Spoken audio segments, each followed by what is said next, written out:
Hello और welcome student, स्वागत है आपका करण सर फार्मा क्लासेस में। और आज हम बात करेंगे टेबलेट के दूसरे डिफेक्ट के बारे में। अपने आप में बहुत ही इंपॉर्टेंट डिफेक्ट है और काफ़ी देखा जाता है और काफ़ी कॉमन डिफेक्ट है। देखिए, टेबलेट डिफेक्ट के ऊपर मैं डिस्कशन इसलिए कर रहा हूं क्योंकि फार्मा इंडस्ट्री के जो प्रोडक्शन डिपार्टमेंट से रिलेटेड जो इंटरव्यूज़ होते हैं उसमें टेबलेट डिफेक्ट से रिलेटेड क्वेश्चन ज़रूर पूछा जाता है। इसीलिए ये टॉपिक अपने आप में बहुत ही इंपॉर्टेंट हो जाता है, खासकर फार्मा फ्रेशर्स के लिए। इसीलिए हमको टेबलेट डिफेक्ट के ऊपर जानना बहुत ही ज़्यादा ज़रूरी है, क्योंकि टेबलेट अपने आप में बहुत ही ऐसा डोजेस फॉर्म है जो कि सबसे ज़्यादा फार्मा इंडस्ट्री में बनाया जाता है और मार्केट में सेल भी होता है। तो चलिए, आज हम जिस डिफेक्ट के ऊपर बात करेंगे उसका नाम है लेमिनेशन। अपने आप में एक बहुत ही कॉमन डिफेक्ट है और कुछ कुछ केपिंग से मिलता जुलता है। जहाँ केपिंग के अंदर टेबलेट का जो ऊपरी हिस्सा होता है वो टूट के अलग हो जाता है, वहीं लेमिनेशन के अंदर टेबलेट की जो अलग अलग सर्फेसेस होती हैं वो सभी टूट टूट के अलग हो जाती हैं। मतलब एक टेबलेट 3 से 4 या 5 अलग अलग सर्फेस में जाके टूट जाती हैं, ब्रेक हो जाती हैं। इस प्रॉब्लम को हम लेमिनेशन कहते हैं। तो चलिए अब हम डिस्कशन करते हैं कि ये प्रॉब्लम किसकी वजह से होती है और इस प्रॉब्लम को हम कैसे सॉर्ट आउट कर सकते हैं। सबसे ज़्यादा जो लेमिनेशन की प्रॉब्लम देखी गई है उसका रीज़न 2 देखा गया है। सबसे ज़्यादा अगर आप किसी टैबलेट को बहुत लंबे समय तक स्टोर करते हो, काफ़ी समय तक उसको स्टोर करके रखते हो और उसको आप प्रॉपर स्टोरेज कंडीशन प्रोवाइड नहीं कराते हो, रूम टेम्परेचर पर नहीं रखते हो, तो वहाँ पर भी लेमिनेशन वाली प्रॉब्लम देखी गई है। साथ ही साथ कई बार कंप्रेशन मशीन की सेटिंग सही तरीके से ना करने की वजह से भी ये प्रॉब्लम देखी जाती है। साथ ही साथ जैसे मैंने आपको बताया कि कंप्रेशन मशीन का अगर हम प्रॉपर वे में सेटिंग नहीं करेंगे तो कई बार जो हमारी टैबलेट जो कि कंप्रेस होती है, तो टैबलेट की जो डिफरेंट डिफरेंट लेयर्स होती हैं उनके बीच में एयर के इंटरप्टमेंट की वजह से भी ये लेमिनेशन वाली प्रॉब्लम देखी गई है।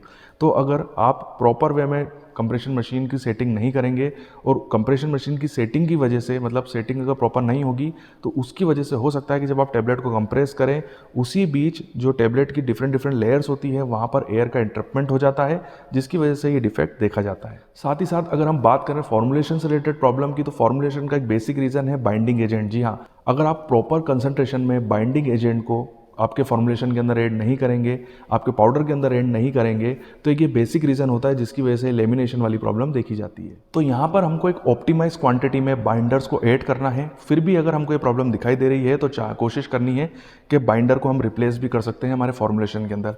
साथ ही साथ हमको प्रॉपर वे में सही मात्रा में लुब्रिकेंट्स को इसके अंदर ऐड करना है, क्योंकि हो सकता है कि अगर आप प्रॉपर वे में लुब्रिकेंट को फॉर्मुलेशन के अंदर ऐड नहीं करेंगे तो उसकी वजह से भी ये डिफेक्ट देखा जा सकता है। ये सब करने के बावजूद भी अगर हमने ये देखा है कि बार बार हमको ये लेमिनेशन वाली प्रॉब्लम दिखाई दे रही है, हमने बाइंडर्स भी ऐड कर लिए, नहीं हुआ, बाइंडर चेंज करके भी देख लिया, लुब्रिकेंट ऐड करा फिर भी नहीं हुआ, हमने नया लुब्रिकेंट ऐड किया फिर भी ये प्रॉब्लम हमको बार बार दिखाई दे रही है, तो फिर हमको ग्रेनुलेशन की टेक्निक को भी चेंज करना पड़ सकता है।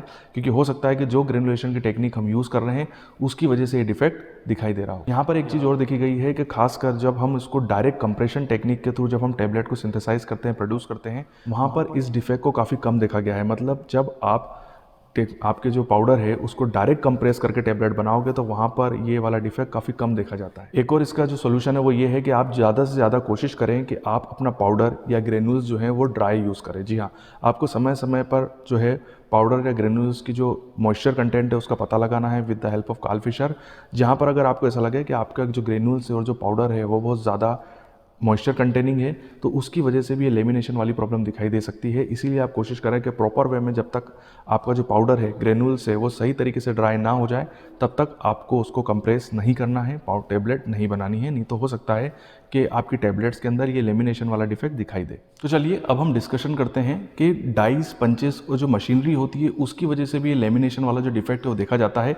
तो इसके रीज़न क्या होते हैं? तो जब टैबलेट बनती है तो उस समय जब पंच और डाई आपस में रिएक्ट करते हैं, आपस में मिलते हैं और हमारी टैबलेट बनती है, आपको पता है। तो उस समय होता यह है कि जो टैबलेट का पेरीफेरल रीजन होता है, देखिए पेरीफेरल रीजन का मतलब होता है वो रीजन जो कि सेंटर से दूर होता है। तो टैबलेट का जो सेंटर का दूर वाला पार्ट होता है उसके ऊपर जो प्रेशर होता है वो बहुत जल्दी कम हो जाता है। एक जैसा प्रेशर सेंटर से लेकर एंड तक नहीं पड़ पाता है। ये एक बहुत बड़ा रीज़न है जिसकी वजह से लेमिनेशन वाली प्रॉब्लम देखी जाती है। इसका सॉल्यूशन यही है कि आपको एक ऐसी डाई को यूज़ करना है जो बिल्कुल एक जैसी हो, मतलब वो बिल्कुल समतल हो।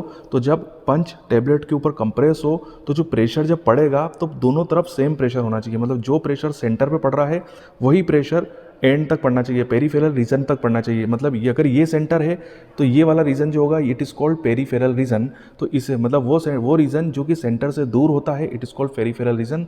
तो टैबलेट के केस में यही होता है कि जब प्रेशर पड़ता है तो सेंटर पे तो प्रेशर बहुत देर तक पड़ता है, बट पेरिफेरल रीजन पे सेंटर जो प्रेशर पड़ना चाहिए वो उतना नहीं पड़ पाता है, वो जल्दी वहाँ से रिमूव हो जाता है क्योंकि डाई इस तरह की होती है। तो आपको क्या करना है, टेपर्ड डाई का यूज़ करना है। ये टेपर्ड डाइज बिल्कुल समतल होती है, स्मूथ होती है, तो जब प्रेशर पड़ेगा तो बिल्कुल एक जैसा पड़ेगा, चाहे वो सेंटर हो या पेरिफेरल रीजन हो, और आपको लेमिनेशन वाला डिफेक्ट नहीं दिखाई देगा। साथ ही साथ एक और प्रॉब्लम देखी जाती है जिसकी वजह से लेमिनेशन वाला डिफेक्ट देखा जाता है, वो होता है कि जब प्रेशर पड़ता है तो इतनी तेज़ी से हमारी कंप्रेशन मशीन काम करती है कि प्रेशर पड़ते से ही प्रेशर को रिमूव कर दिया जाता है।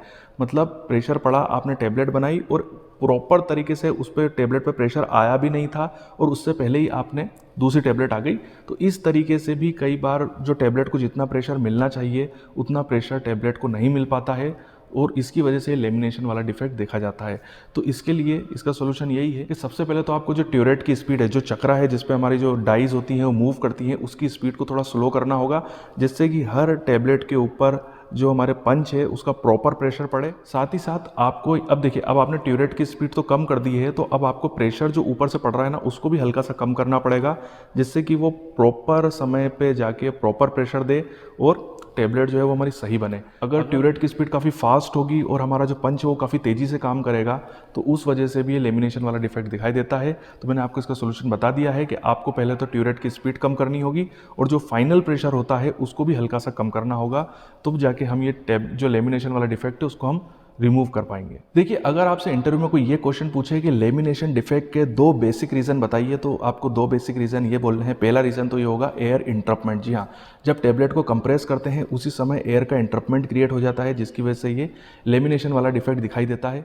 और साथ ही साथ एयर इंटरप्टमेंट जो है, जब टेबलेट जो है वो रिलीज़ होती है, बाहर निकलती है कंप्रेस होके, वहाँ पर भी एयर इंटरप्टमेंट की वजह से भी ये लेमिनेशन वाला डिफेक्ट दिखाई देता है। साथ ही साथ दूसरा जो डिफेक्ट है वो भी मैंने अभी इसके ऊपर डिस्कशन भी किया है कि जब हम कंप्रेशन मशीन को ज़रूरत से ज़्यादा तेज़ गति से चलाते हैं, हमारा ट्यूरेट काफ़ी तेज़ी से घूमता है, तो उसकी वजह से भी हर टेबलेट को प्रॉपर वे में कंप्रेशन फोर्स नहीं मिल पाता है, वो सही तरीके से कंप्रेस नहीं हो पाती है, सही तरीके से उसके ऊपर फोर्स नहीं लगता है, जिसकी वजह से लेमिनेशन वाला डिफेक्ट दिखाई देता है। उसके अलावा ग्रेनुलेशन से रिलेटेड कुछ प्रॉब्लम्स भी है। अगर ग्रेनुल्स के अंदर ऑयली और वैक्सी मटेरियल अवेलेबल होंगे, प्रेजेंट होंगे, तो उसकी वजह से भी ये लेमिनेशन वाली प्रॉब्लम दिखाई देती है। तो इसको हम कैसे सॉर्ट आउट कर सकते हैं? यहाँ पर आपको सबसे पहले तो आपकी जो मिक्सिंग की प्रोसेस है उसको मॉडिफाई करना होगा। साथ ही साथ यहाँ पर हमको एडजॉर्बेंट्स को भी ऐड करना पड़ सकता है। साथ ही साथ कई बार हमारे जो ग्रेनुलेशन होता है, हमारा जो फॉर्मुलेशन होता है, उसमें हम हाइड्रोफोबिक लुब्रिकेंट्स को यूज़ करते हैं। एग्जाम्पल है मैग्नीशियम स्टीरेट, जिसकी वजह से भी ये डिफेक्ट दिखाई देता है। अगर आप हाइड्रोफोबिक लुब्रिकेंट्स को अगर अपने फॉर्मुलेशन के अंदर ऐड करेंगे तो लेमिनेशन वाला डिफेक्ट तो होगा, वो जरूर दिखाई देगा। तो इसको आप ऐसे सॉर्ट आउट कर सकते हैं। अगर आप हाइड्रोफोबिक लुब्रिकेंट आपको यूज़ ही करना है फॉर्मुलेशन के अंदर, तो कोशिश करें कि आप कम क्वांटिटी में यूज़ करें, और अगर आपके पास ये ऑप्शन अवेलेबल हो कि आप लुब्रिकेंट को चेंज कर दें, हाइड्रोफोबिक लुब्रिकेंट को हटा के कोई दूसरा लुब्रिकेंट यूज़ कर सकें जो कि हाइड्रोफोबिक नेचर का ना हो, तो आप वो भी कर सकते हैं। तो यहीं पे हम ये वीडियो कंप्लीट करते हैं। ये वीडियो आपको कैसा लगा कमेंट्स में मुझे ज़रूर बताइएगा। अपने आप में ये बहुत ही इंपॉर्टेंट वीडियोज़ है, क्योंकि इंटरव्यू के अंदर खासकर प्रोडक्शन डिपार्टमेंट के लिए ये नॉलेज आपके काफ़ी काम आने वाला है। वीडियो देखने के लिए थैंक यू वेरी मच। आपके उज्जवल भविष्य की कामना करता हूँ और यूं ही बने रहिए मेरे साथ।